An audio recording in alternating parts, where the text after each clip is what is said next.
Iran के साथ हमेशा यूएसए का विवाद क्यों चलता रहता है? एक्चुअली ईरान के पास जो तेल का सबसे बड़ा भंडार है, जहां 1951 में ब्रिटेन का इस पर कब्जा था, जिसमें ईरान को सिर्फ 16% का प्रॉफिट हो रहा था।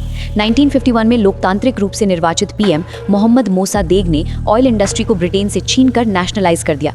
इससे यूके और यूएसए दोनों बौखला गए। उसके बाद इन दोनों ने मिलकर 1953 में ऑपरेशन एजेक्स लॉन्च किया एंड ईरान का गवर्नमेंट गिरा दिया। उसके बाद यूएसए ने अपने पपेट मोहम्मद रिजा पहलवी को ईरान की गद्दी पर बैठाया, जहां उसने 26 साल तक रूल किया और इस टाइम यूएसए को ईरानियन ऑयल से 40% का प्रॉफिट होने लगा। वहीं मोहम्मद रिजा पहलवी ने अपने सीक्रेट पॉलिसी से पब्लिक को काफी ज्यादा टॉर्चर किया, ऑपोजिशन को खत्म कर दिया और पूरी दुनिया के सामने ईरान की एक मॉडर्न इमेज बनाई।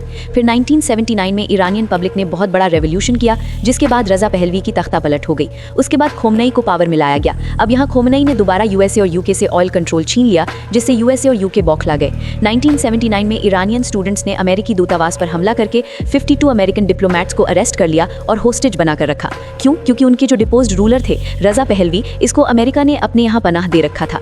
एक्चुअली रजा पहलवी को ईरान के लोग डिक्टेटर मानते थे और उनको डर था कि कहीं यूएसए फिर से ईरान में तख्ता पलट करके रजा पहलवी को यहाँ पावर में ना ला दे। इसलिए ईरानियंस ने 52 अमेरिकन डिप्लोमैट्स को 444 दिनों तक बंधक बनाकर रखा था और इस वजह से यूएसए की वर्ल्ड लेवल पर काफी इंसल्ट हुई।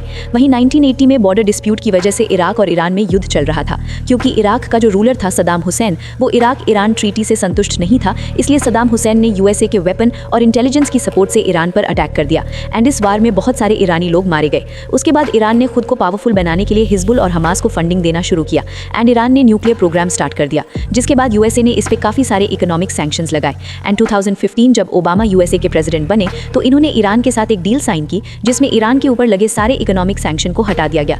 न्यूक्लियर प्रोग्राम को स्टार्ट करने की बात कही गई, बट लिमिट में। फिर ट्रंप गवर्नमेंट में आते हैं और इसने इस डील को वर्स्ट एवर डील बताकर कैंसिल कर दिया एंड सेकंड टर्म में ट्रंप ने ईरान के साथ न्यू डील नेगोशिएशन की, बट ये नेगोशिएशन जब इसके फेवर में नहीं आया तब ट्रंप ने ईरान के ऊपर टैरिफ लगाए, काफी सारे सैंक्शंस लगाए एंड सिविल वॉर तक की कोशिश की गई ताकि खुमनई को गवर्नमेंट से हटाया जा सके। और जब इससे भी बात नहीं बनी तो यूएसए ने इजराइल के साथ मिलकर ईरान पर अटैक कर दिया।